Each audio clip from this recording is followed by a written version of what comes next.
The NFL owners meetings are about to wrap up, and I am joined by ESPN's Jeremy Fowler. And Jeremy, it was an exciting owners meetings. There are some rule proposals that they're discussing probably right now as we speak. Yeah. What's the most intriguing rule proposal that kind of piqued your interest? Well, I think we'll play with the main hits and the storylines is the tush push that everybody's discussing. I mean, we just got done talking to the NFC coaches. They're all being asked about it. Nick Sirianni, the Eagles head coach, has been pretty fervent in wanting to keep the play, and he's got some support from some of his ex-coaches and coordinators. So really the key here is to see whether the league has enough votes, if the competition committee can get and the ownership can get 24 votes for a majority to pass the change where you can't do it anymore. And it seems like it's either on the cusp or maybe they don't quite have the votes yet, so we'll find out later today. That's the big one. Some other rule changes with the kickoffs and some of those things, but I think the Eagles' play, because of how successful they were with it and winning the Super Bowl with it, is sort of fresh in everybody's mind. So Kevin O'Connell spoke today, and the Vikings added Jordan Mason to their backfield and a reason behind it, as Coach was telling us, is they want more success in goal line situations. When you saw the Vikings make that move, re-signing Aaron Jones and adding Jordan Mason, what did you think of that one? So that's interesting because the running back market in free agency was pretty slow, although Aaron Jones re-signed with Minnesota, but a lot of those other top running backs were sort of waiting. But when I was talking to teams leading into free agency, the guy they were really excited about was Jordan Mason. I know there were a couple teams looking into a potential trade for him because he's a really young player and he's explosive. So the Vikings jumped on that and got it done, but there were some others I think would have done the same. So he was considered a good get in sort of a slower running back market. Teams wanted to get creative and find a guy who was a restricted free agent that you had to trade for and work out a contract for. A little different than the typical free agent, but they got it done. So, yeah, this is a team that it looks like it's going to play a young quarterback. So what they did is they got stronger in the interior offensive line and got better running backs. Well, added to Aaron Jones in the backfield, and just to try to help J.J. McCarthy, surround him with a little more stability, I would say. Overall, how would you grade the moves that Kwesi and the Vikings front office were able to do this free agency?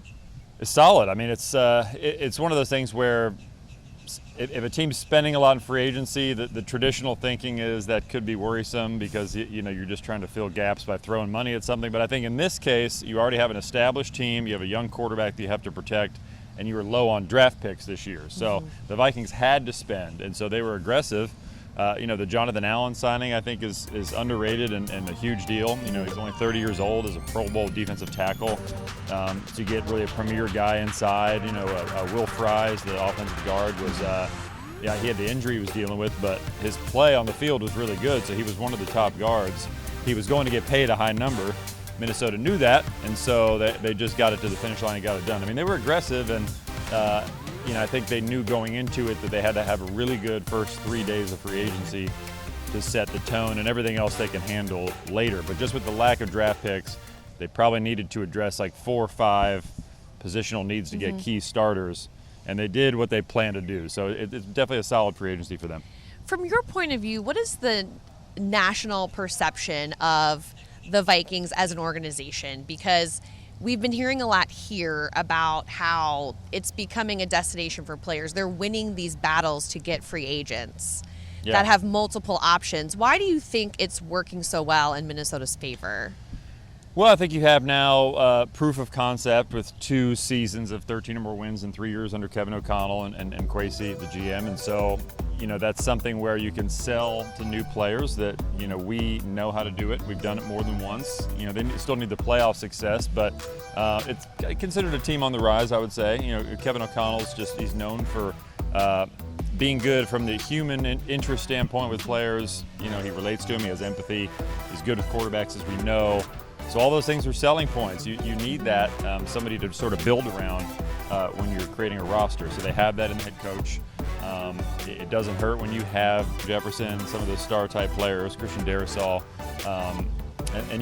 With the defense, you have Brian Flores doing what he's done the last few years, coming in, having a high impact. So it's definitely one of the more intriguing teams, more stable teams where on offense you can really produce.